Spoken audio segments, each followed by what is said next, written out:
한밤중 조선시대 한 감옥에서 기적이 일어나고 있었습니다.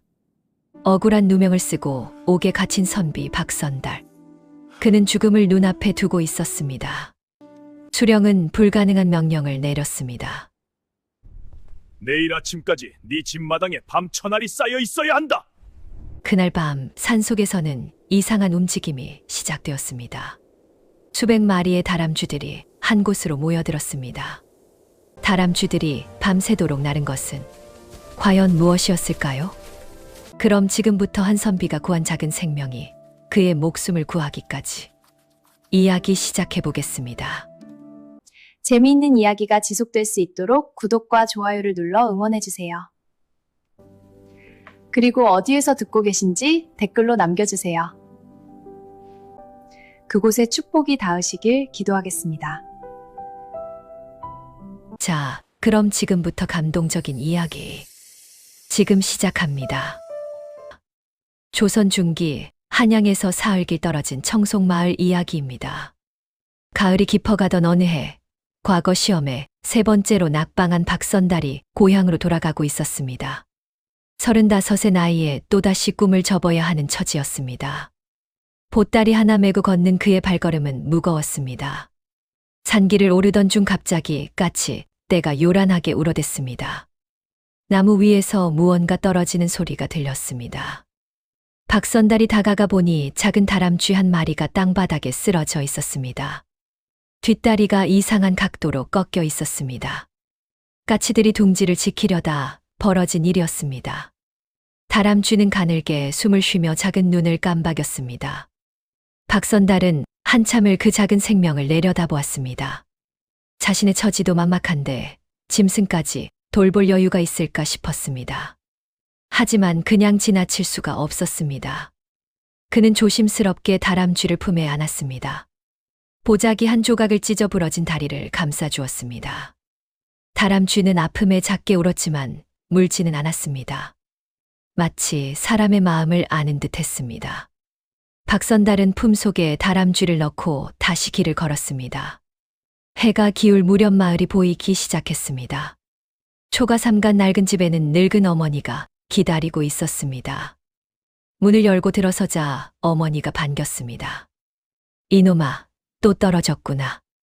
박선달은 아무 말도 하지 못했습니다. 어머니는 아들의 얼굴만 봐도 알 수 있었습니다. 그날 밤 박선달은 헛간 한쪽에 다람쥐를 위한 작은 보금자리를 만들어 주었습니다.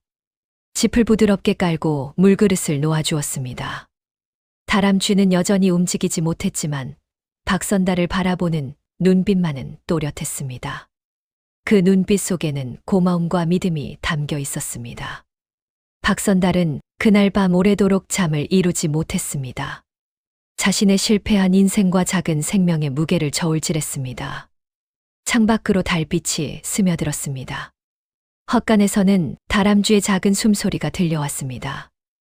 이것이 모든 이야기의 시작이었습니다. 한 선비의 작은 자비심이 훗날 어떤 기적을 불러올지 그때는 아무도 몰랐습니다. 산골 마을에는 가을 바람이 불어오고 있었습니다. 나무십들이 하나둘 떨어지고 있었습니다. 계절은 변해가고 있었습니다. 사람의 운명도 그렇게 조용히 바뀌어가는 중이었습니다. 박선달은 그저 마음이 시키는 대로 움직였을 뿐입니다. 선한 마음 하나가 세상에 씨앗을 뿌린 것입니다. 다음 날 아침부터 박선달은 다람쥐를 정성껏 돌보기 시작했습니다. 집안 형편은 넉넉하지 못했습니다. 과거 공부에 매달리느라 농사일도 제대로 하지 못했기 때문입니다. 곳간에는 쌀이 거의 없었습니다. 장독대에는 된장독 하나만 덩그러니 놓여 있었습니다. 그나마 다행인 것은 뒤뜰에 밤나무 한 그루가 있다는 점이었습니다. 올해도 밤이 제법 열렸습니다. 박선달은 아침마다 떨어진 밤을 주워 담았습니다. 어머니와 함께 먹을 양식이자 유일한 재산이었습니다. 하지만 다람쥐가 먹을 것이 필요했습니다. 박선달은 고민 끝에 자신의 몫을 줄이기로 했습니다. 밤 하나를 정성껏 칼로 깎았습니다. 겉껍질을 벗기고 속껍질까지 벗겨냈습니다. 그리고 작게 부숴서 다람쥐 앞에 놓아주었습니다. 처음에는 다람쥐가 먹지 않았습니다. 겁이 났던 것입니다. 박선달은 조급해하지 않았습니다. 하루 종일 곁을 지키며 말을 걸었습니다. 두려워 말거라. 나는 내 친구란다. 이틀째 되는 날이었습니다. 다람쥐가 조심스럽게 밤 조각을 입에 물었습니다. 작은 앞니로 조금씩 갉아먹기 시작했습니다. 박선달의 얼굴에 미소가 번졌습니다. 그날부터 매일 아침 저녁으로 밤을 깎아주었습니다. 자신은 하루 한 끼만 먹었습니다.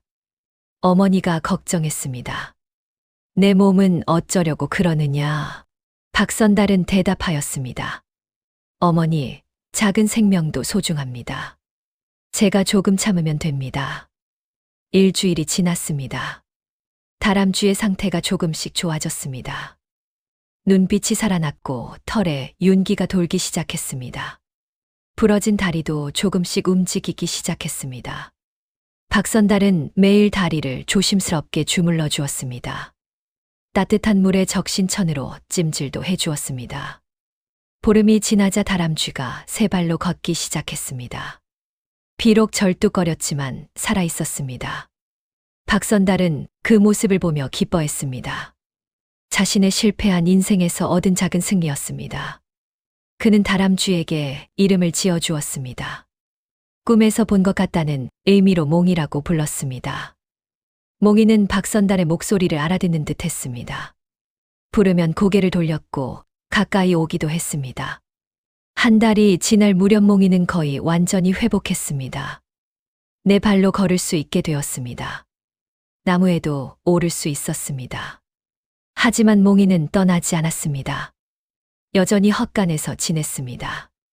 박선달이 부르면 달려왔습니다. 그 모습을 보며 박선달은 생각했습니다.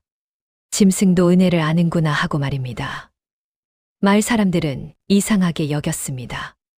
저 양반이 과거 공부는 안 하고 짐승이나 기르고 있네. 하지만 박선달은 개의치 않았습니다. 그에게는 이 작은 생명이 소중했습니다. 가을이 깊어져 갔습니다. 어느 날 밤 몽이가 이상한 행동을 보였습니다. 헛간 문 앞에서 계속 서성거렸습니다. 박선달이 문을 열어주자 몽이는 마당으로 나갔습니다. 달빛 아래에서 박선달을 돌아보았습니다. 그리고는 담장을 넘어 숲으로 사라졌습니다. 박선달은 조금 쓸쓸했습니다. 하지만 당연한 일이라고 생각했습니다. 야생동물은 야생으로 돌아가야 한다고 여겼습니다. 그날 밤 박선달은 깊은 잠에 빠졌습니다. 꿈속에서 이상한 광경이 펼쳐졌습니다. 안개가 자욱한 산속이었습니다. 키 큰 소나무들이 하늘을 찌를 듯 솟아 있었습니다. 그 사이로 한 노인이 걸어왔습니다. 백발의 긴 수염을 기른 노인이었습니다. 손에는 도토리 주머니를 들고 있었습니다. 노인이 말했습니다. 자네가 바로 박선달이라는 선비인가? 박선달이 꿈속에서 대답했습니다.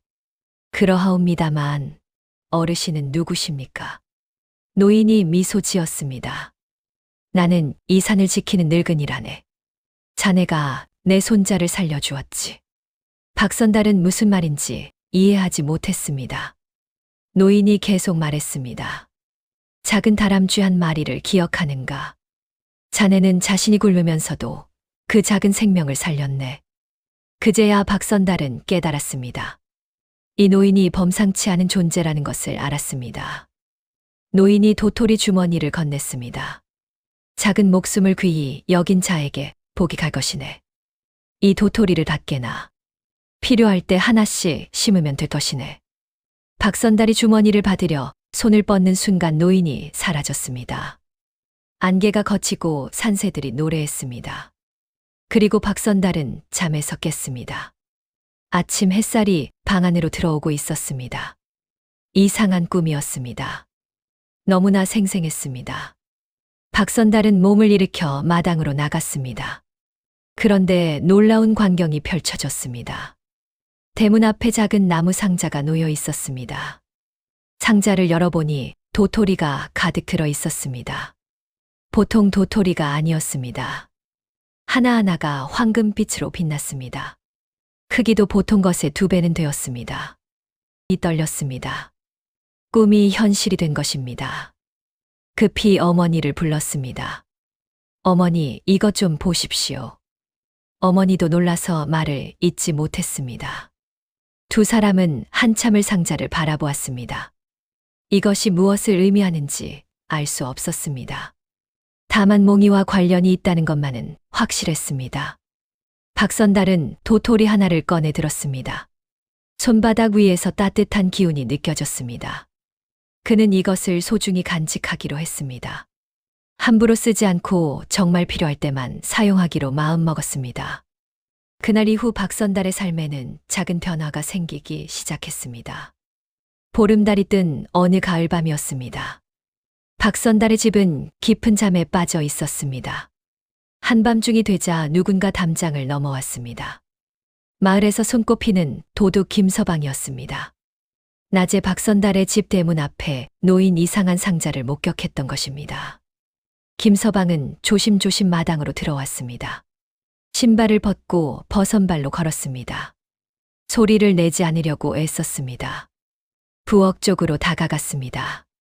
장독대의 뒤편을 살폈습니다. 하지만 상자는 보이지 않았습니다. 김서방은 혀를 찼습니다. 그때 지붕 위에서 작은 소리가 들렸습니다. 고개를 들어보니 다람쥐 한 마리가 자신을 내려다보고 있었습니다.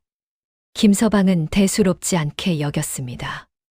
다시 집 안을 살피려고 했습니다. 그런데 이상한 일이 벌어졌습니다.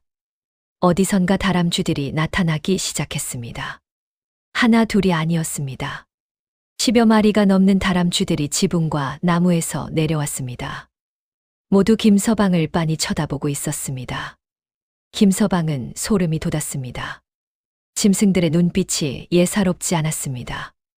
뒷걸음질 치려는 순간 다람쥐들이 움직였습니다. 재빠르게 김서방에게 달려들었습니다. 옷자락을 물어뜯고 얼굴을 핥히었습니다. 김서방은 비명을 지르려 했지만 참았습니다. 소리를 내면 들키기 때문이었습니다. 손을 휘둘러 다람쥐들을 쫓으려 했습니다. 하지만 다람쥐들은 교묘했습니다. 김서방의 버선 속으로 파고들었습니다. 그리고는 뭔가를 집어넣기 시작했습니다. 밤송이였습니다. 가시가 돋친 밤송이를 버선 안에 집어넣은 것입니다. 김서방의 발바닥에 가시가 찔렸습니다. 아픔을 참을 수가 없었습니다. 아야야! 비명을 지르고 말았습니다. 집 안에서 불이 켜졌습니다. 박선달이 문을 열고 나왔습니다. 누구냐? 김서방은 황급히 담장을 넘으려 했습니다. 하지만 발이 너무 아팠습니다. 제대로 뛸 수가 없었습니다. 다람쥐들은 계속 밤송이를 던졌습니다. 김서방의 등짝에 밤송이가 붙었습니다. 엉덩이에도 붙었습니다. 우스꽝스러운 모습이 되어버렸습니다. 결국 담장에서 떨어지고 말았습니다. 박선달이 다가와 김서방을 붙잡았습니다. 마을 이장이 달려왔습니다. 다른 사람들도 모여들었습니다. 김서방은 온몸에 밤송이를 뒤집어 쓴 채 붙잡혔습니다. 사람들은 배꼽을 잡고 웃었습니다. 저게 무슨 꼴이냐? 다람쥐한테 당했다는 게 말이 되나? 김서방은 창피해서 고개를 들 수 없었습니다. 다람쥐들은 지붕 위에서 꼬리를 흔들며 서 있었습니다. 마치 의기양양한 표정이었습니다. 박선달은 그제야 깨달았습니다. 몽이가 자신을 지켜주고 있다는 것을 알았습니다. 그 일이 있고 난 후 마을에서 박선달의 입지가 조금 달라졌습니다. 사람들은 그를 신기하게 여겼습니다. 짐승들이 사람을 지켜준다는 이야기가 퍼졌습니다. 하지만 모두가 좋게 보는 것은 아니었습니다. 마을에서 가장 큰 땅을 가진 조진사가 있었습니다. 조진사는 대대로 부를 누린 집안 출신이었습니다. 마을 사람들 대부분이 그의 땅을 빌려 농사를 지었습니다. 권력도 있고 재산도 많았습니다. 하지만 욕심이 끝이 없었습니다. 조진사는 박선달의 집 주변 땅을 노리고 있었습니다. 특히 집 뒤편 텃밭이 탐났습니다. 그곳은 박선달의 조상 대대로 물려받은 땅이었습니다. 비록 작았지만 가족의 역사가 담긴 곳이었습니다. 조진사는 여러 번 그 땅을 팔라고 요구했습니다. 박선달은 매번 거절했습니다. 조상님께 물려받은 땅입니다. 팔 수 없습니다. 조진사의 얼굴이 일그러졌습니다. 자신의 요구를 거절하는 사람이 없었는데 박선달은 달랐습니다. 조진사는 다른 방법을 생각했습니다. 어느 날 풍수지리를 안다는 사람을 데리고 왔습니다. 그 사람은 조진사가 돈을 주고 매수한 가짜 풍수가였습니다. 마을 사람들을 모아놓고 풍수가가 말했습니다. 이 마을에 큰 수맥이 흐르고 있소. 박선달의 텃밭 아래로 물길이 지나가오. 사람들이 웅성거렸습니다. 풍수가가 계속 말했습니다. 그 물길을 막지 않으면 마을에 재앙이 올 것이오. 그곳에 우물을 파서 물길을 돌려야 하오. 조진사가 나섰습니다. 내가 마을을 위해 그 땅을 사겠소. 우물을 파서 모두가 쓸 수 있게 하겠소. 그럴듯한 말이었습니다. 하지만 거짓이었습니다. 조진사는 그곳에 우물이 아니라 자신의 별장을 지으려고 했습니다. 박선달은 분명히 거절했습니다. 그 땅은 팔 수 없습니다. 수맥이 있든 없든 제 땅입니다. 조진사의 눈빛이 차갑게 변했습니다. 박선달, 자네는 마을 전체를 생각하지 않는가? 모두의 안전을 위한 일이네. 박선달은 흔들리지 않았습니다. 거짓 풍수를 믿을 수 없습니다. 박선달은 조상의 땅은 지키겠습니다. 조진사는 그날로 돌아갔습니다. 하지만 포기하지 않았습니다. 마을 사람들을 선동하기 시작했습니다. 박선달이 고집을 부려서 마을에 재앙이 올 것이라고 소문을 퍼뜨렸습니다. 사람들은 조금씩 박선달을 멀리하기 시작했습니다. 길에서 마주쳐도 인사를 건네지 않았습니다. 박선달은 외로웠습니다. 하지만 자신의 소신을 굽히지 않았습니다. 어머니가 걱정했습니다. 얘야, 조진사는 무서운 사람이다. 조심해야 한다. 박선달이 대답했습니다. 어머니, 옳지 않은 일에 굴복할 수는 없습니다. 그날 밤 박선달은 잠을 이루지 못했습니다.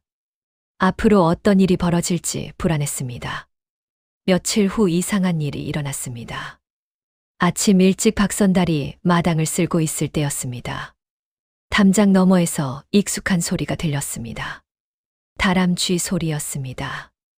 대문을 열고 나가보니 몽이가 서 있었습니다. 오랜만에 보는 얼굴이었습니다. 몽이는 박선달을 보자 꼬리를 세웠습니다. 그리고는 뒤돌아서 걷기 시작했습니다. 몇 걸음 가다가 멈춰서서 박선달을 돌아보았습니다. 마치 따라오라는 듯한 행동이었습니다. 박선달은 이상하다고 느꼈습니다. 하지만 몽이를 따라가기로 했습니다. 어머니에게 잠깐 다녀오겠다고 말했습니다. 몽이는 마을 뒤편 산으로 향했습니다. 박선달이 뒤따라갔습니다. 산길은 험했습니다. 평소에는 사람들이 잘 가지 않는 곳이었습니다. 나무들이 빽빽이 들어서 있었습니다. 몽이는 쉬지 않고 앞으로 나아갔습니다. 중간중간 멈춰서서 박선달을 기다려 주었습니다. 한 시즌쯤 걸었을까요? 숲이 갑자기 열렸습니다. 작은 공터가 나타났습니다. 그곳 한가운데에 커다란 참나무가 서 있었습니다. 수백 년은 좋게 된 듯한 고목이었습니다. 가지마다 도토리가 주렁주렁 열려 있었습니다. 그런데 이상했습니다. 도토리가 보통 도토리가 아니었습니다. 햇빛을 받아 황금빛으로 빛났습니다. 꿈에서 본 바로 그 도토리들이었습니다. 박선달은 숨이 멎을 것 같았습니다. 몽이는 나무 아래로 다가갔습니다. 그리고는 앞발로 땅을 긁기 시작했습니다. 무언가를 파는 듯 했습니다. 박선달도 다가가 무릎을 꿇었습니다. 몽이가 판 곳을 손으로 더 파보았습니다. 얼마 지나지 않아 뭔가 단단한 것이 손에 닿았습니다. 조심스럽게 흙을 털어냈습니다. 작은 나무 상자가 나왔습니다. 오래된 상자였지만 튼튼했습니다. 박선달은 떨리는 손으로 상자를 열었습니다. 안에는 낡은 종이 한 장이 들어 있었습니다. 글씨가 적혀 있었습니다. 한참을 들여다본 박선달의 눈이 커졌습니다. 그것은 땅 문서였습니다. 이 산 일대가 원래 박선달의 조상 땅이었다는 증거였습니다. 오래전 혼란한 시대에 문서가 사라졌던 것입니다. 조진사 집안이 그 틈을 타서 땅을 차지했던 것입니다. 박선달은 믿을 수 없었습니다. 이것이 사실이라면 조진사의 땅 대부분이 원래 자기 집안 것이었습니다. 몽이는 나무 위로 올라갔습니다. 가지에 앉아 박선달을 내려다보았습니다. 그 눈빛에는 격려가 담겨 있었습니다. 박선달은 조심스럽게 문서를 품에 넣었습니다. 그리고 나무에 절을 올렸습니다. 고맙습니다. 이 은혜를 잊지 않겠습니다. 산을 내려오는 박선달의 걸음은 달랐습니다. 희망이 생긴 것입니다. 그해 겨울은 유난히 추웠습니다. 찬바람이 뼈 속까지 파고들었습니다. 박선달의 어머니는 나이가 70을 넘기셨습니다. 오랜 세월 고생하며 살아오신 분이었습니다. 젊은 시절 과부가 되어 혼자 아들을 키우셨습니다. 밤낮으로 일하며 아들을 공부시켰습니다. 그 고생이 쌓여서인지 건강이 좋지 않았습니다. 특히 눈이 문제였습니다. 몇 년 전부터 눈이 침침해지기 시작했습니다. 처음에는 글씨가 흐릿하게 보였습니다. 그러다 점점 사람 얼굴도 잘 보이지 않게 되었습니다. 박선달은 여러 의원을 찾아갔습니다. 하지만 모두 고개를 저었습니다. 나이 탓이라고 했습니다. 어쩔 수 없다고 했습니다. 겨울이 깊어질수록 어머니의 눈은 더 나빠졌습니다. 이제는 한 뼘 앞도 잘 보이지 않았습니다. 방 안에서도 더듬거리며 걸어야 했습니다. 박선달의 가슴이 찢어지는 듯 했습니다. 효자였던 그로서는 견딜 수 없는 일이었습니다. 어느 날 밤 박선달은 어머니 방에서 기도를 올렸습니다. 하늘이시여, 제 목숨을 가져가시더라도 어머니의 눈을 낫게 해주소서. 눈물이 흘러내렸습니다. 그날 밤도 깊어갔습니다. 박선달은 어머니 곁을 지키며 잠들었습니다. 새벽녘이었습니다. 창문을 두드리는 소리에 잠이 깼습니다. 가만히 들어보니 다람쥐 소리였습니다. 조심스럽게 문을 열었습니다. 몽이가 창가에 앉아 있었습니다. 입에 무언가를 물고 있었습니다. 작은 풀잎 같은 것이었습니다. 몽이는 그것을 박선달 손에 떨어뜨렸습니다. 자세히 보니 이상한 약초였습니다. 잎이 은빛으로 빛났습니다. 이슬이 맺혀 있었습니다. 보통 이슬이 아니었습니다. 영롱하게 빛나는 신비한 이슬이었습니다. 박선달은 본능적으로 알았습니다. 이것이 어머니를 위한 것임을 깨달았습니다. 몽이는 고개를 끄덕이듯 했습니다. 그리고는 창밖으로 사라졌습니다. 박선달은 급히 약초를 정성스럽게 다루었습니다. 깨끗한 물에 담가 우려냈습니다. 맑은 약물이 만들어졌습니다. 은은한 향기가 났습니다. 어머니를 조심스럽게 깨웠습니다. 어머니, 눈에 좋은 약을 구했습니다. 어머니는 반신반의하셨습니다. 하지만 아들을 믿고 따랐습니다. 박선달은 깨끗한 천에 약물을 적셨습니다. 어머니의 눈 위에 올려드렸습니다. 따뜻한 기운이 눈가로 퍼졌습니다. 어머니가 말씀하셨습니다. 아야, 이상하게 편안하구나. 매일 아침 저녁으로 찜질을 해드렸습니다. 사흘이 지났습니다. 어머니가 말씀하셨습니다. 얘야, 뭔가 흐릿하게 보이는 것 같구나. 박선달의 가슴이 뛰었습니다. 일주일이 지났습니다. 어머니가 박선달의 얼굴을 보며 웃으셨습니다. 내 얼굴이 보인다. 내 아들 얼굴이 보여. 눈물이 흘러내렸습니다. 어머니도 아들도 함께 울었습니다. 보름이 지나자 어머니의 시력은 완전히 회복되었습니다. 젊었을 때처럼 밝고 또렷하게 보이셨습니다. 바느질도 할 수 있었습니다. 책도 읽을 수 있었습니다. 마을 사람들이 놀라워했습니다. 이게 어찌 된 일이냐? 박선달은 대답했습니다. 하늘이 도우셨습니다. 하지만 마음속으로는 몽이에게 감사했습니다. 작은 다람쥐가 베푼 은혜였습니다. 산삼을 얻은 박선달은 기뻤습니다. 박선달은 어머니의 건강을 위해 약초를 구하러 다녔습니다. 깊은 산속까지 들어가곤 했습니다. 어느 날 평소보다 더 깊이 산에 들어갔습니다. 험한 바위산이었습니다. 발을 디딜 곳도 좁았습니다. 그런데 저 멀리 절벽 틈에서 이상한 것이 보였습니다. 붉은 빛을 띤 식물이었습니다. 잎의 모양이 심상치 않았습니다. 박선달은 가슴이 두근거렸습니다. 혹시 산삼이 아닐까 싶었습니다. 조심스럽게 다가갔습니다. 절벽 끝까지 기어갔습니다. 자세히 보니 틀림없었습니다. 천종산삼이었습니다. 수백 년은 묵은 귀한 약초였습니다. 이것만 있으면 어머니의 건강을 완전히 지킬 수 있었습니다. 팔면 평생 먹고 살 재산도 마련할 수 있었습니다. 하지만 문제가 있었습니다. 산삼이 자란 곳이 너무 위험했습니다. 절벽 중간쯤 튀어나온 바위 틈이었습니다. 아래는 까마득한 낭떠러지였습니다. 떨어지면 목숨이 없었습니다. 박선달은 고민했습니다. 포기할까도 생각했습니다.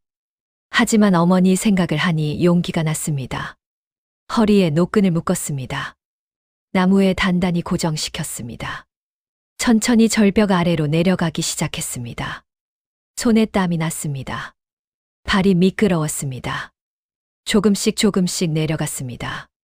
산삼이 있는 곳까지 거의 다 왔습니다. 이제 조금만 더 가면 손이 닿을 것 같았습니다. 그때였습니다. 묶어둔 노끈이 흔들렸습니다. 나무 뿌리가 약했던 것입니다. 서서히 빠지기 시작했습니다. 박선달은 위급함을 느꼈습니다. 빨리 산삼을 캐고 올라가야 했습니다.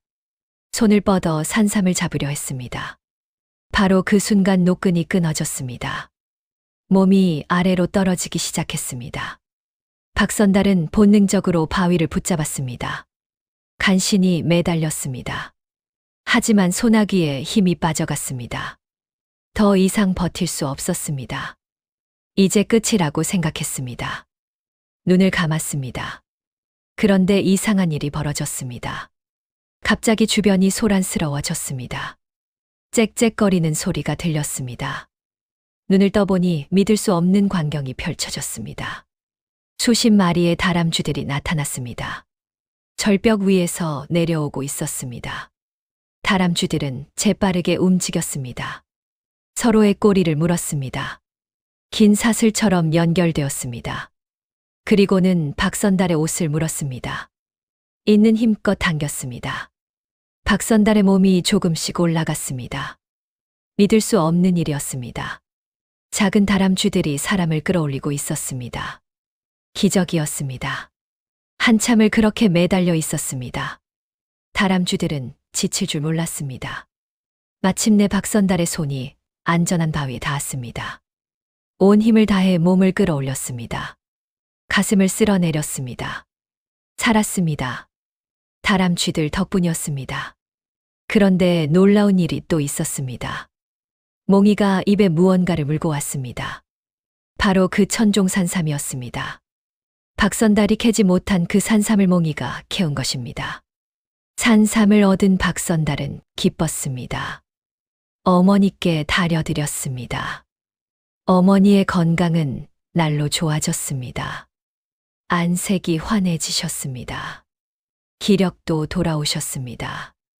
박선달은 감사한 마음으로 날마다 살았습니다. 하지만 평화는 오래가지 않았습니다. 조진사가 가만히 있지 않았던 것입니다. 박선달이 산에서 귀한 약초를 캤다는 소문이 퍼졌습니다. 또 다람쥐들이 사람을 구했다는 이야기도 돌았습니다. 마을 사람들은 신기해했습니다. 박선달을 존경하는 이들도 생겼습니다. 조진사는 이것이 마음에 들지 않았습니다. 자신의 권위가 흔들리는 것 같았습니다. 게다가 박선달이 발견한 땅 문서가 신경 쓰였습니다. 아직 박선달이 그것을 관가에 제출하지는 않았습니다. 하지만 언제 그럴지 몰랐습니다. 그렇게 되면 조진사의 재산 대부분을 잃게 됩니다. 조진사는 먼저 손을 쓰기로 했습니다.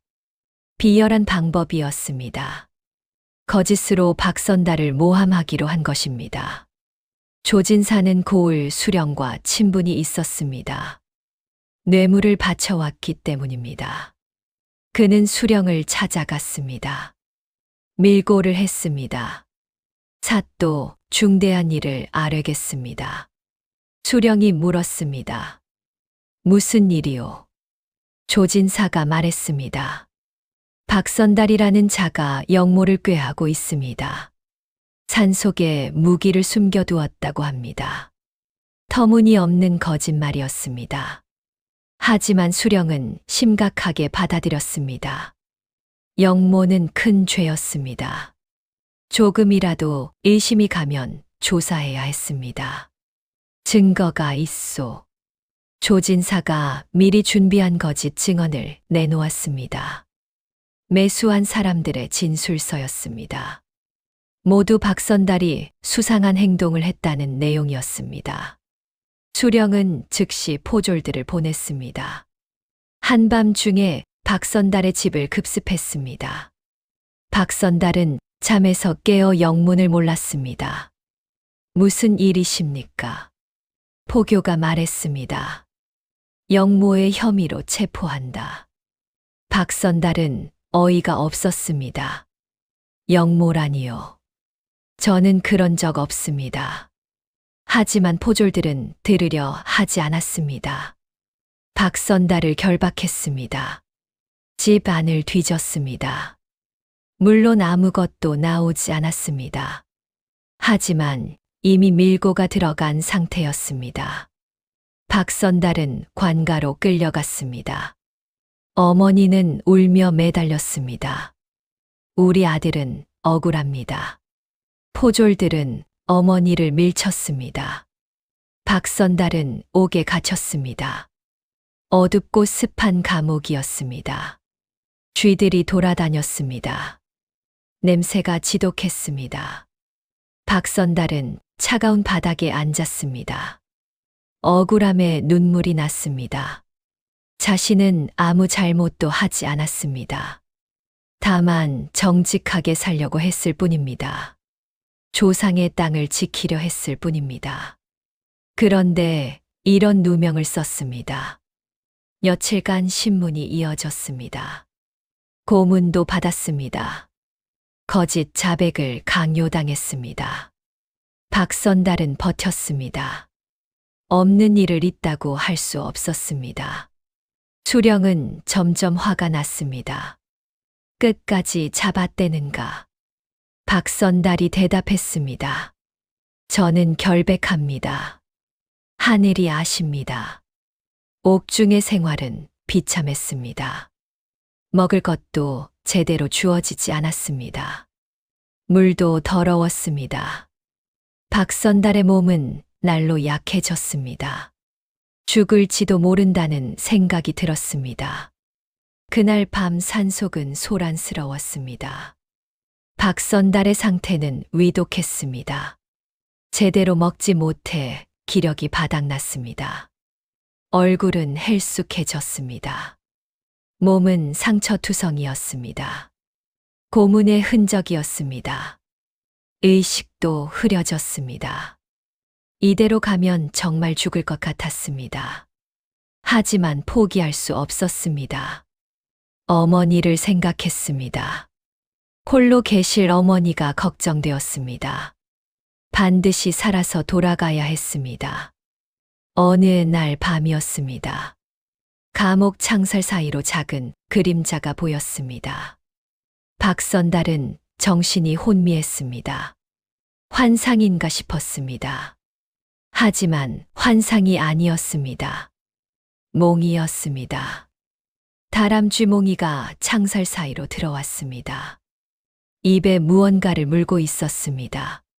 작은 열매였습니다. 몽이는 박선달 앞에 열매를 떨어뜨렸습니다. 그리고는 다시 창살 밖으로 나갔습니다. 박선달은 힘겹게 손을 뻗었습니다. 열매를 집어 입에 넣었습니다. 달콤한 맛이 입안에 퍼졌습니다. 기운이 조금 돌아오는 것 같았습니다. 잠시 후 몽이가 다시 나타났습니다. 이번에는 깨끗한 물을 머금은 이끼를 물고 왔습니다. 박선달은 그것으로 갈증을 해소했습니다. 그날 이후 매일 밤 몽이가 찾아왔습니다. 혼자만이 아니었습니다. 여러 다람쥐들이 함께 왔습니다. 저마다 먹을 것을 물고 왔습니다. 밤 알갱이, 도토리, 산딸기, 약초까지 가져왔습니다. 물도 계속 날라다 주었습니다. 신기하게도 간수들은 눈치채지 못했습니다. 다람쥐들은 너무 조용하고 빨랐습니다. 어둠 속에서 그림자처럼 움직였습니다. 박선달은 그렇게 목숨을 부지할 수 있었습니다. 다람쥐들이 가져온 음식 덕분이었습니다. 기력이 조금씩 회복되었습니다. 상처도 아물기 시작했습니다. 특히 다람쥐들이 가져온 약초가 효과가 있었습니다. 염증이 가라앉았습니다. 열도 떨어졌습니다. 박선달은 감사했습니다. 다람쥐들에게 속삭였습니다. 고맙다. 너희가 아니었으면 진작 죽었을 것이다. 몽이는 박선달의 손을 작은 앞발로 톡톡 두드렸습니다. 위로하는 것 같았습니다. 격려하는 것 같았습니다. 포기하지 말라는 듯 했습니다. 박선달은 힘을 얻었습니다. 반드시 이 억울함을 풀겠다고 다짐했습니다. 한편 밖에서는 어머니가 애를 태우고 있었습니다. 매일 관가 앞에 나가 호소했습니다. 제 아들은 억울합니다. 제발 풀어주십시오. 하지만 아무도 들어주지 않았습니다. 조진사의 힘이 컸기 때문입니다. 마을 사람들도 겁이 나서 나서지 못했습니다. 조진사의 보복이 두려웠던 것입니다. 어머니는 절망했습니다. 하지만 포기하지 않았습니다. 밤마다 하늘에 기도했습니다. 하늘이시여, 제 아들을 살려주소서. 억울한 백성을 외면하지 마소서. 그 기도는 하늘에 닿았을까요? 아니면 다람쥐들이 들었을까요? 어쨌든 기적은 준비되고 있었습니다. 보름이 지났습니다.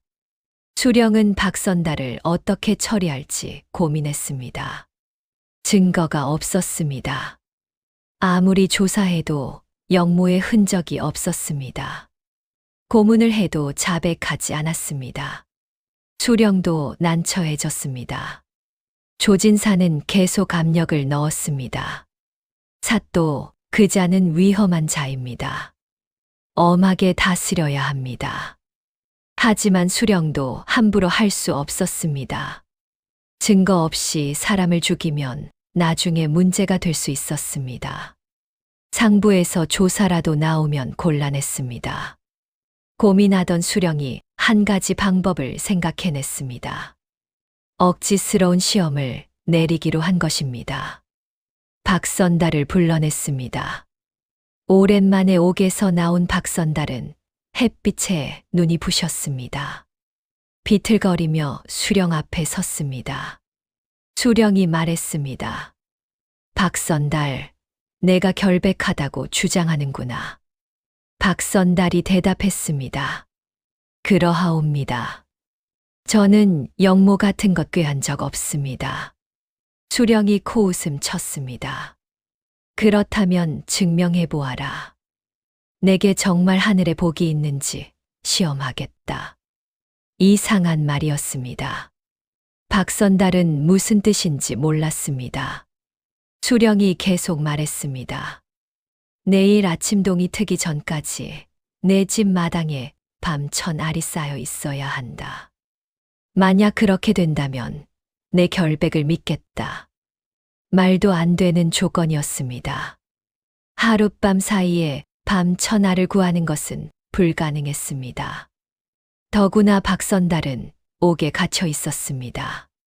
직접 구할 수도 없었습니다. 조진사가 옆에서 비웃었습니다. 사또의 명은 지당하십니다. 하늘이 돕는다면 가능한 일이겠지요. 박선달은 절망했습니다. 이것은 사실상 사형 선고나 다름없었습니다. 어떻게 해도 불가능한 일이었습니다.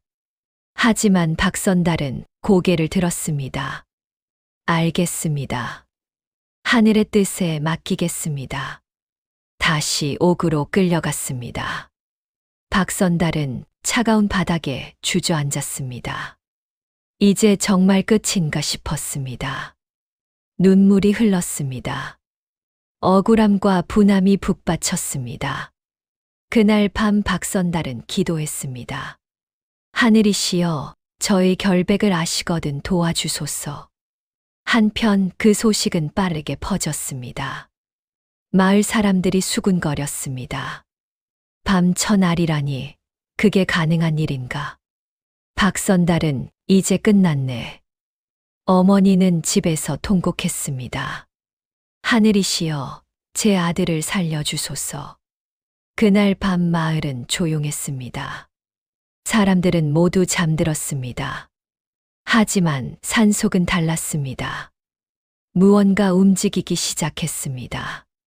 작은 그림자들이 나무 사이를 오갔습니다. 다람쥐들이었습니다.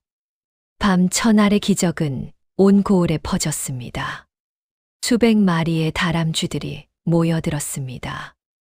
몽이가 그들을 이끌었습니다. 몽이는 다른 다람쥐들에게 무언가를 전달하는 듯 했습니다. 다람쥐들은 고개를 끄덕였습니다. 그리고는 사방으로 흩어졌습니다. 각자 맡은 임무가 있는 듯 했습니다. 어떤 다람쥐들은 밤나무로 향했습니다. 나무에 올라가 밤송이를 따기 시작했습니다. 이미 떨어진 밤들도 주워 모았습니다. 또 다른 다람쥐들은 마을로 향했습니다. 각 집 마당에 떨어진 밤들을 찾았습니다. 저장해둔 밤들도 조금씩 가져왔습니다. 너무 많이 가져가지는 않았습니다. 사람들이 눈치채지 않을 정도만 가져갔습니다. 산속 곳곳에서 밤을 모았습니다. 다람쥐 굴 속에 저장해둔 것들도 꺼냈습니다. 겨울을 나기 위해 모아둔 소중한 양식이었습니다. 하지만 다람쥐들은 기꺼이 내놓았습니다. 은인을 위해서였습니다. 목숨을 구해준 박선달을 위해서였습니다. 밤들은 한 곳으로 모였습니다. 산기슭의 큰 바위 아래였습니다. 순식간에 밤 더미가 쌓였습니다. 하지만 아직 부족했습니다. 천알은 되어야 했습니다. 다람쥐들은 쉬지 않고 움직였습니다. 밤새도록 일했습니다. 작은 몸으로 밤을 물고 날랐습니다. 어떤 다람쥐는 한 번에 2개씩 물었습니다. 뺨 주머니에 하나, 입에 하나를 물었습니다. 지칠 법도 한데 멈추지 않았습니다. 새벽이 가까워졌습니다. 동쪽 하늘이 조금씩 밝아오기 시작했습니다. 다람쥐들은 더욱 서둘렀습니다. 이제 마지막 단계였습니다. 모아둔 밤을 박선달의 집으로 옮겨야 했습니다. 몽이가 앞장섰습니다. 수백 마리의 다람쥐들이 뒤를 따랐습니다. 저마다 밤을 물고 있었습니다. 줄지어 이동하는 모습은 장관이었습니다. 달빛 아래 작은 행렬이 움직였습니다. 마을에 도착했습니다. 박선달의 집 대문 앞이었습니다. 다람쥐들은 조용히 담장을 넘었습니다. 마당에 내려섰습니다. 그리고는 물고 온 밤을 내려놓기 시작했습니다. 한 알, 2알 쌓여갔습니다. 다람쥐들은 다시 산으로 돌아가 더 가져왔습니다. 여러 번 왕복했습니다. 쉬지 않고 날랐습니다. 어머니는 방 안에서 잠들지 못하고 있었습니다. 밖에서 이상한 소리가 들렸습니다. 바스락거리는 소리였습니다. 무언가 움직이는 소리였습니다. 창문으로 내다보았습니다. 깜짝 놀랐습니다. 마당에 다람쥐들이 가득했습니다. 수없이 많은 다람쥐들이었습니다. 그들은 밤을 나르고 있었습니다. 마당 한가운데 밤이 산처럼 쌓이고 있었습니다. 어머니는 눈물을 흘렸습니다. 이것이 기적이라는 것을 알았습니다. 하늘이 아들을 돕고 있다는 것을 깨달았습니다. 어머니는 조용히 손을 모았습니다. 다람쥐들을 향해 절을 올렸습니다. 감사의 마음이었습니다. 똥이 트기 직전이었습니다. 마지막 다람쥐가 마지막 밤을 내려놓았습니다. 이제 정확히 1000알이었습니다. 하나도 모자라지 않았습니다. 하나도 남지 않았습니다. 딱 맞았습니다. 몽이가 높은 곳에 올라가 울었습니다. 다른 다람쥐들도 함께 울었습니다. 마치 승리의 함성 같았습니다. 그리고는 모두 사라졌습니다. 어둠 속으로 숲 속으로 돌아갔습니다. 해가 떠올랐습니다. 새로운 아침이 밝았습니다. 수령이 관속들을 데리고 박선달의 집에 도착했습니다. 조진사도 함께였습니다. 비웃는 얼굴이었습니다. 불가능한 일이라고 확신했기 때문입니다. 대문을 열었습니다. 그 순간 모두가 얼어붙었습니다. 마당 한가운데 거대한 밤 더미가 있었습니다. 아침 햇살을 받아 빛나고 있었습니다. 관속 하나가 세어보기 시작했습니다. 1, 2, 3, 100, 200, 500, 999, 1000. 정확히 1000알이었습니다. 수령의 얼굴이 창백해졌습니다. 조진사는 입을 다물지 못했습니다. 마을 사람들이 몰려들었습니다. 소문을 듣고 온 것입니다. 모두 감탄했습니다. 이게 어찌 된 일인가? 하늘이 도우신 것이 분명하다. 수령은 할 말을 잃었습니다. 자신이 내린 조건이 이루어진 것입니다. 약속을 지켜야 했습니다. 떨리는 목소리로 말했습니다. 박선달을 석방하라. 포졸들이 옥으로 달려갔습니다. 박선달을 풀어주었습니다. 박선달은 비틀거리며 걸어 나왔습니다. 집으로 돌아왔습니다.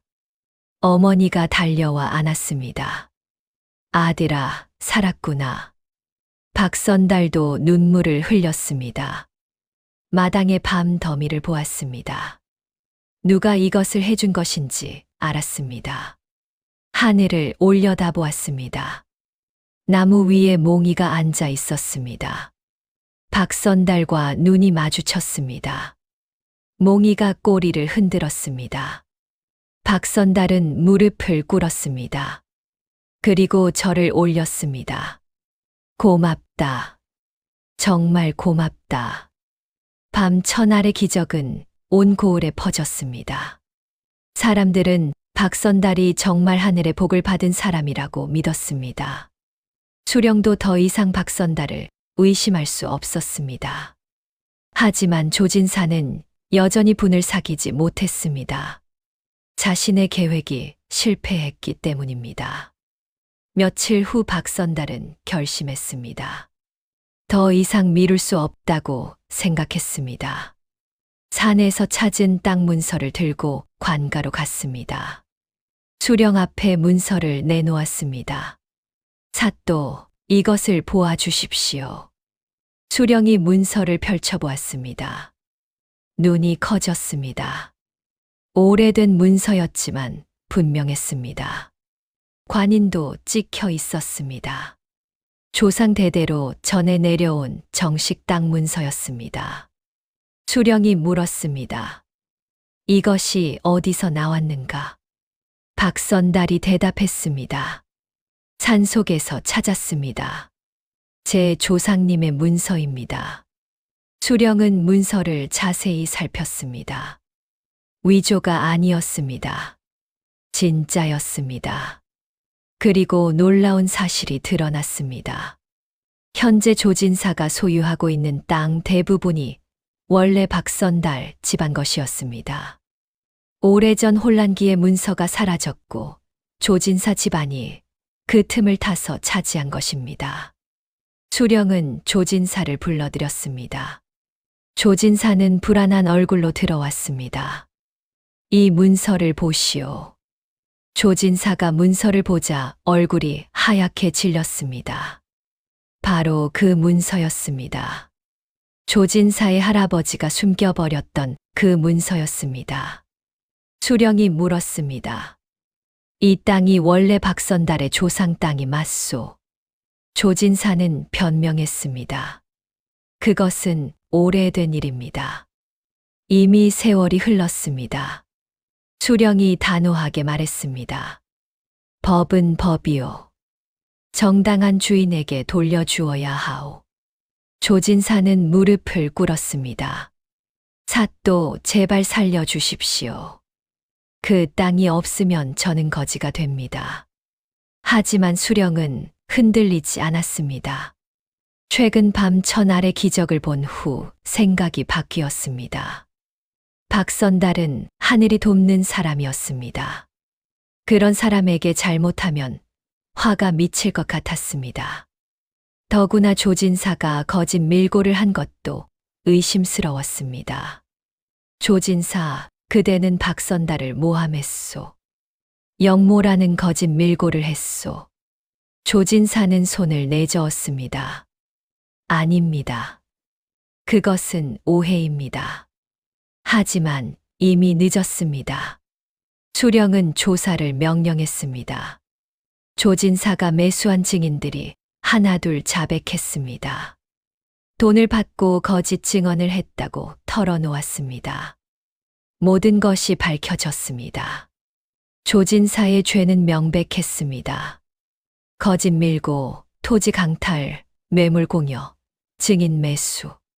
죄목이 쌓였습니다. 수령은 판결을 내렸습니다. 조진사의 가산을 몰수한다. 부정하게 얻은 땅은 모두 원래 주인에게 돌려준다. 조진사는 그 자리에서 쓰러졌습니다. 한순간에 모든 것을 잃었습니다. 평생 쌓아온 재산이 사라졌습니다. 권력도 명예도 없어졌습니다. 포졸들이 조진사를 끌어냈습니다. 유배형에 처해졌습니다. 먼 섬으로 보내졌습니다. 조진사의 집안은 몰락했습니다. 한편 박선달은 땅을 되찾았습니다. 넓은 땅이었습니다. 하지만 박선달은 욕심을 부리지 않았습니다. 땅의 절반을 마을 사람들에게 나누어 주었습니다. 가난한 이들에게 경작할 땅을 주었습니다. 함께 살아가야 합니다. 마을 사람들은 감격했습니다. 박선달을 진심으로 존경하게 되었습니다. 악은 망하고 선은 이긴 것입니다. 정의가 승리한 것입니다. 몇 해가 흘렀습니다. 박선달의 삶은 평화로워졌습니다. 땅에서 나오는 수확으로 어머니를 편히 모셨습니다. 마을 사람들과도 화목하게 지냈습니다. 어머니의 건강은 여전히 좋았습니다. 다람쥐가 가져다 준 약초 덕분이었습니다. 박선달에게는 아들이 하나 있었습니다. 이름은 박동이었습니다. 총명한 아이였습니다. 어려서부터 글을 잘 읽었습니다. 아버지와 달리 학문에 재주가 있었습니다. 박선달은 아들을 정성껏 가르쳤습니다. 자신이 이루지 못한 꿈을 아들에게 걸었습니다. 하지만 억지로 강요하지는 않았습니다. 아들 스스로 공부하고 싶어 했습니다. 박동은 열심히 공부했습니다. 낮에는 농사일을 도왔습니다. 밤에는 촛불을 켜고 책을 읽었습니다. 아버지의 고생을 보았기 때문입니다. 반드시 과거에 급제하여 집안을 빛내고 싶었습니다. 세월이 흘러 박동은 장성했습니다. 20살이 되던 해 과거를 보러 한양으로 갔습니다.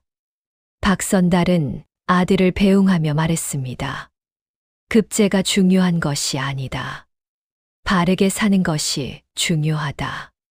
박동은 고개를 숙여 절했습니다. 명심하겠습니다, 아버지. 한양에서 과거 시험이 치러졌습니다.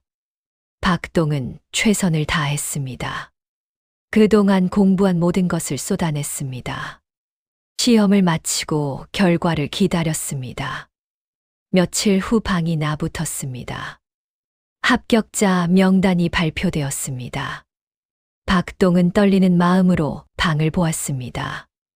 그리고 자신의 이름을 발견했습니다. 급제한 것입니다. 그것도 상위 성적으로 합격했습니다. 박동은 기뻤습니다. 급히 고향으로 향했습니다. 급제한 선비는 금이 환영할 수 있었습니다. 관복을 입고 말을 타고 고향에 돌아오는 것입니다. 마을 입구에 도착했습니다. 사람들이 나와서 환영했습니다. 축하 인사가 이어졌습니다. 박선달과 어머니도 나와 계셨습니다. 눈에는 눈물이 가득했습니다. 박동이 말해서 내려 절을 올렸습니다. 아버지, 어머니 다녀왔습니다. 박선달이 아들을 일으켜 안았습니다. 잘했다. 정말 잘했다. 그때 이상한 일이 벌어졌습니다. 어디선가 다람쥐 한 마리가 나타났습니다. 길 한가운데 앉아 있었습니다. 사람들이 놀랐습니다. 다람쥐는 박동을 바라보았습니다. 그리고는 앞으로 뛰어가기 시작했습니다. 마치 길을 안내하는 것 같았습니다. 박동은 신기해했습니다. 다람쥐를 따라 걸었습니다.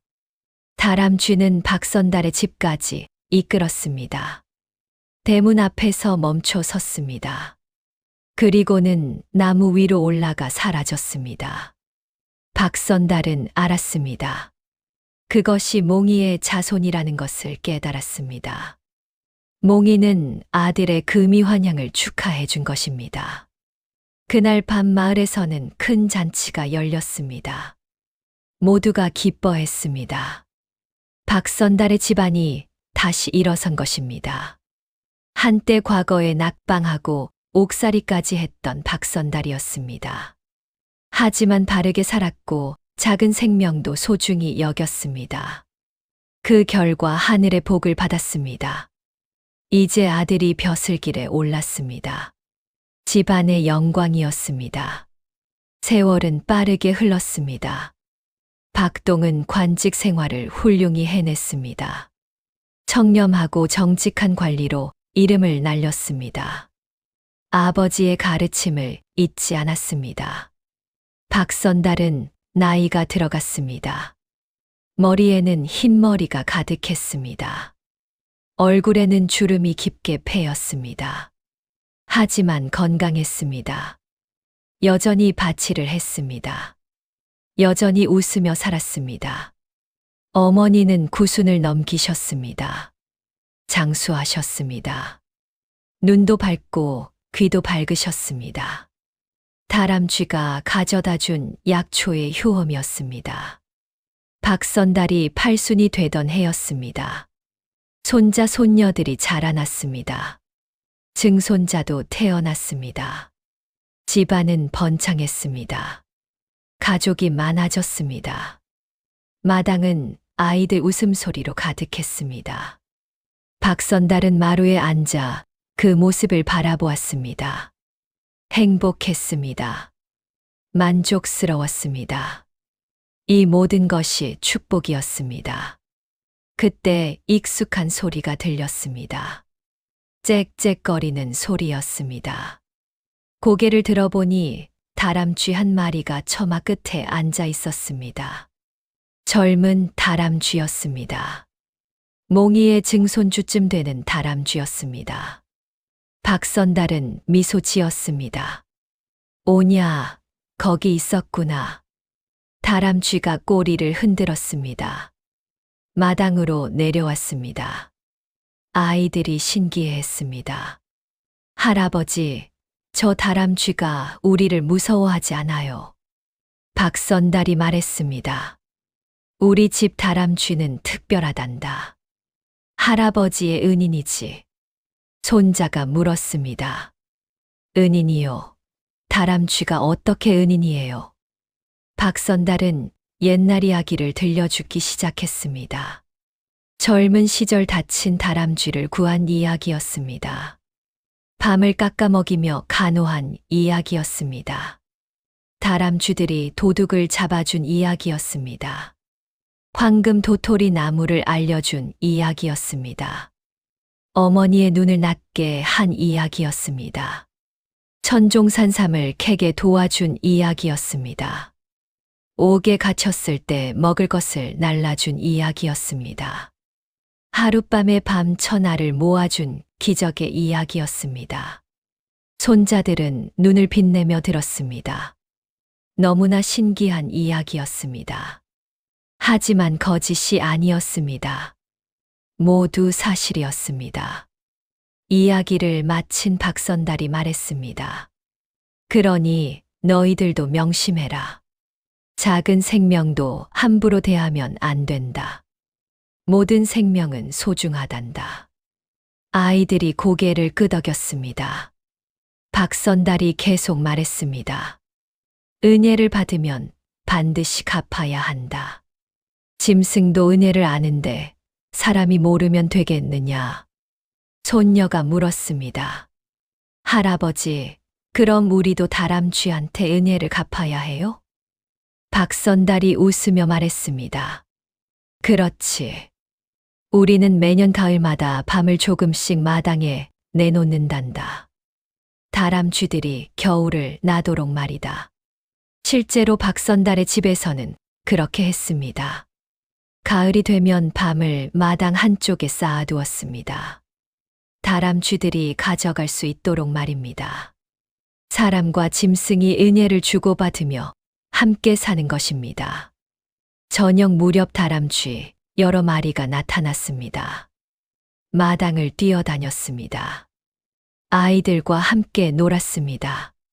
다람쥐들은 사람을 무서워하지 않았습니다. 오히려 친근했습니다. 대대로 이어진 인연이었습니다. 박선달은 그 모습을 보며 흐뭇해했습니다. 이것이 바로 보은이라고 생각했습니다. 주고받는 마음이 아름다웠습니다. 어느 봄날이었습니다. 박선달은 마을 아이들을 모아놓고 이야기를 들려주었습니다.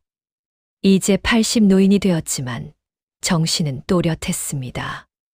목소리도 힘이 있었습니다. 아이들은 박선달의 이야기를 좋아했습니다. 언제나 교훈이 담겨 있었기 때문입니다. 그날도 아이들이 모여들었습니다. 박선달이 입을 열었습니다. 너희들에게 중요한 이야기를 해주마. 아이들이 귀를 기울였습니다. 박선달이 말을 이었습니다. 세상에는 두 종류의 존재가 있느니라. 은혜를 모르는 인간과 은혜를 아는 짐승이지. 아이들이 고개를 갸웃했습니다. 박선달이 설명했습니다. 사람은 똑똑하다고 자랑한다. 만물의 영장이라고 말한다. 하지만 정작 은혜를 잊어버리는 경우가 많지. 한 아이가 물었습니다. 할아버지, 그게 무슨 뜻이에요? 박선달이 대답했습니다. 조진사를 보거라. 그 사람은 많은 것을 가졌느니라. 땅도 많고 돈도 많았지. 하지만 욕심만 가득했다. 다른 사람의 어려움은 보지 못했느니라. 아이들이 고개를 끄덕였습니다. 박선달이 계속했습니다. 반면 작은 다람쥐를 보거라. 짐승이라고 무시할 수 있겠느냐. 그들은 목숨을 구해준 은혜를 평생 잊지 않았느니라. 또 다른 아이가 물었습니다. 그럼 사람보다 짐승이 더 나은 건가요? 박선달이 고개를 저었습니다. 그런 뜻이 아니다. 사람은 선택할 수 있다는 것이지. 은혜를 모르는 사람이 될 수도 있고, 은혜를 아는 사람이 될 수도 있느니라. 박선달은 잠시 말을 멈췄습니다. 그리고 천천히 말했습니다. 작다고 무시하지 마라. 보잘것없다고 함부로 대하지 마라.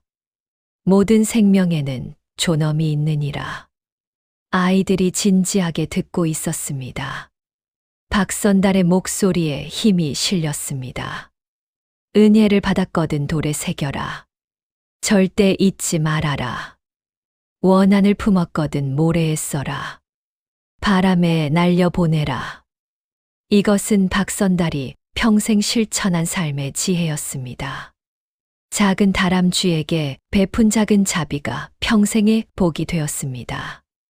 반면 조진사처럼 은혜를 모르고 욕심만 부리면 결국 망하게 됩니다. 한 아이가 말했습니다. 할아버지, 저는 다람쥐한테도 친절할 거예요. 박선달이 아이의 머리를 쓰다듬었습니다. 그래, 착하구나. 하지만 다람쥐뿐만이 아니다. 모든 생명에게 그래야 한다. 또 다른 아이가 물었습니다. 사람한테도요? 박선달이 웃으며 대답했습니다. 당연하지. 특히 사람에게 더 그래야 한다. 어려운 사람을 보면 도와주어라. 약한 사람을 보면 보호해 주어라. 아이들은 박선달의 말을 마음에 새겼습니다. 그날의 가르침은 오래 기억될 것입니다. 해가 서쪽으로 기울었습니다. 아이들이 하나둘 집으로 돌아갔습니다. 박선달은 혼자 마당에 앉아 있었습니다. 나무 위에서 다람쥐 한 마리가 내려왔습니다. 박선달의 무릎 위에 앉았습니다. 박선달이 조심스럽게 쓰다듬었습니다. 우리 참 오래 함께 했구나. 다람쥐가 작은 소리를 냈습니다. 마치 대답하는 것 같았습니다. 석양빛이 마당을 물들였습니다. 노인과 다람쥐의 그림자가 길게 늘어졌습니다. 아름다운 저녁이었습니다. 세월은 누구도 피해갈 수 없습니다. 박선달도 마침내 그 시간을 맞이했습니다. 어느 가을날이었습니다. 낙엽이 지는 계절이었습니다. 박선달은 병상에 누웠습니다. 이제 기력이 다했습니다. 하지만 고통스럽지는 않았습니다. 편안했습니다. 가족들이 곁을 지켰습니다. 아들 박동이 아버지의 손을 잡았습니다. 손자 손녀들도 모두 모였습니다. 박선달은 희미하게 미소 지었습니다. 후회 없는 삶이었습니다. 창밖으로 가을 햇살이 들어왔습니다. 따뜻했습니다. 어디선가 짹짹거리는 소리가 들렸습니다. 다람쥐 소리였습니다. 평소보다 많이 들렸습니다. 박동이 창문을 열어보았습니다. 놀라운 광경이었습니다. 마당에 수많은 다람쥐들이 모여 있었습니다. 담장 위에도 지붕 위에도 나무 위에도 가득했습니다. 수백 마리는 족히 되었습니다. 모두 조용히 집을 바라보고 있었습니다. 마치 무언가를 기다리는 듯 했습니다. 박동은 아버지에게 말했습니다. 아버지, 다람쥐들이 와 있습니다. 박선달은 희미하게 고개를 끄덕였습니다. 알고 있다는 듯 했습니다. 저들이 작별 인사를 하러 온 것을 알았습니다. 박선달은 가족들을 둘러보았습니다. 입을 열었습니다. 목소리는 약했지만 또렷했습니다. 잘 들어라. 내가 마지막으로 당부한다. 가족들이 귀를 기울였습니다. 박선달이 말을 이었습니다. 세상을 살면서 많은 것을 배웠느니라. 가장 중요한 것은 자비심이었다. 숨을 고르고 계속했습니다. 작은 생명 하나라도 소중히 여겨라. 그것이 하늘의 뜻이니라. 손자가 눈물을 흘렸습니다. 박선달이 손자의 손을 잡았습니다. 울지 마라. 죽음은 슬픈 것이 아니다. 다만 다음 세상으로 가는 것이니라. 그리고 아들을 보며 말했습니다. 똥아, 너는 훌륭한 관리가 되었구나. 자랑스럽다. 박동이 대답했습니다. 아버지께서 잘 가르쳐 주셨습니다. 박선달이 고개를 저었습니다. 아니다. 다람쥐들이 나를 가르쳤느니라. 그들에게서 진정한 보은을 배웠다. 해가 서산으로 넘어가고 있었습니다. 박선달의 숨소리가 점점 약해졌습니다. 눈을 감았습니다. 평화로운 얼굴이었습니다. 가족들이 통곡했습니다. 그 순간 밖에서 이상한 소리가 들렸습니다. 다람쥐들이 일제히 울기 시작했습니다. 높고 낮은 소리가 뒤섞였습니다. 마치 곡을 하는 것 같았습니다. 애도하는 것 같았습니다. 온 마을 사람들이 그 소리를 들었습니다. 신기한 광경이었습니다. 짐승들이 사람의 죽음을 슬퍼하고 있었습니다. 다람쥐들의 울음은 한참을 계속되었습니다. 해가 완전히 지고 나서야 조용해졌습니다. 그리고 하나둘 숲으로 돌아갔습니다. 하지만 몇 마리는 남았습니다. 밤새도록 집 주변을 지켰습니다. 마치 영혼을 배웅하는 것 같았습니다. 장례는 성대하게 치러졌습니다. 온 마을 사람들이 모였습니다. 이웃 마을에서도 조문객이 왔습니다. 박선달은 존경받는 인물이었습니다. 선하게 살았고 의롭게 살았습니다. 작은 생명도 귀히 여긴 분이었습니다. 관을 운구하는 날이었습니다. 상여가 마을을 떠날 때였습니다. 또다시 다람쥐들이 나타났습니다. 길 양쪽에 줄지어 섰습니다. 마치 마지막 길을 배웅하는 것 같았습니다. 상여가 지나가자 다람쥐들이 고개를 숙였습니다. 사람들은 감동했습니다. 눈물을 흘렸습니다. 이런 광경은 처음 보는 것이었습니다. 산기슭에 묘를 썼습니다. 좋은 자리였습니다. 햇볕이 잘 들고 바람이 시원한 곳이었습니다. 장례를 마치고 사람들이 돌아간 후에도 다람쥐 몇 마리가 남았습니다. 무덤 주변을 맴돌았습니다. 그리고는 도토리를 물어다 놓았습니다. 제사 음식처럼 무덤 앞에 놓았습니다. 며칠 동안 그렇게 했습니다. 박동은 그 모습을 보며 울었습니다. 아버지가 얼마나 선한 분이었는지 새삼 깨달았습니다. 세월이 흘렀습니다. 하지만 박선달의 이야기는 잊히지 않았습니다. 마을에서 대대로 전해졌습니다. 할아버지가 손자에게 들려주는 이야기가 되었습니다. 산골의 전설이 되었습니다. 사람들은 말했습니다. 작은 자비가 큰 복을 부른다고 말입니다. 은혜를 갚는 다람쥐 이야기는 유명해졌습니다. 먼 고을에까지 퍼졌습니다. 심지어 책으로도 기록되었습니다. 후세 사람들이 읽고 배우도록 말입니다. 박선달의 무덤 주변에는 신기하게도 밤나무가 자라났습니다. 누가 심지도 않았는데 저절로 자랐습니다. 아마도 다람쥐들이 묻어둔 도토리와 밤이 싹을 틔운 것입니다. 그 나무들은 무성하게 자라 숲을 이루었습니다. 사람들은 그곳을 은혜의 숲이라고 불렀습니다. 지금도 그곳에는 많은 다람쥐들이 삽니다. 사람을 무서워하지 않습니다. 오히려 친근하게 다가옵니다. 대대로 이어진 인연 때문입니다. 그리고 사람들도 다람쥐들을 보호합니다. 절대 해치지 않습니다. 가을이면 밤과 도토리를 나누어 줍니다. 함께 살아가는 것입니다. 이것이 박선달이 남긴 가장 큰 유산입니다. 자비와 보은의 정신입니다. 작은 것도 소중히 여기는 마음입니다. 은혜를 잊지 않는 태도입니다. 그 정신은 지금도 살아 있습니다. 마을 사람들의 가슴 속에 있습니다. 다람쥐들의 행동 속에 있습니다. 그리고 이 이야기를 듣는 모든 이들의 마음 속에 있습니다. 해가 지고 달이 뜹니다. 은혜의 숲에서는 다람쥐들이 뛰어놉니다. 밤나무 아래에서 도토리를 줍습니다. 평화로운 모습입니다. 저 멀리 박선달의 무덤이 보입니다. 달빛을 받아 은은하게 빛납니다. 바람이 불어옵니다. 나무잎이 바스락거립니다. 마치 옛날 이야기를 속삭이는 것 같습니다.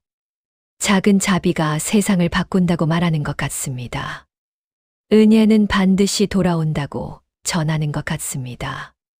이것이 산골선비와 다람쥐의 이야기입니다.